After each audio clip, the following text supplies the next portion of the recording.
Hey everyone, and welcome back to another video. In this video, I'm going to show you how to change your profile photo on Uber. Now, this video is going to be particularly useful for individuals.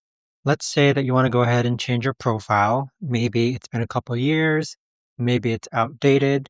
How do you actually go ahead and change your profile photo on the Uber app? Now, this video is going to be short, sweet, and simple, guys. There's not going to be a lot of steps involved. Now, in order to do this, what you're first going to do is log on to Uber.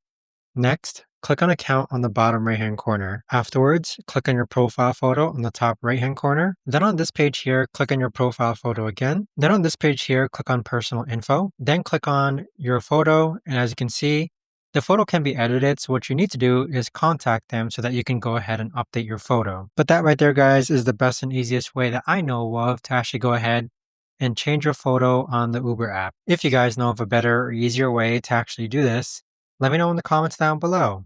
I would love to know. Thanks so much for watching, everyone, and I'll see you guys all in the next video.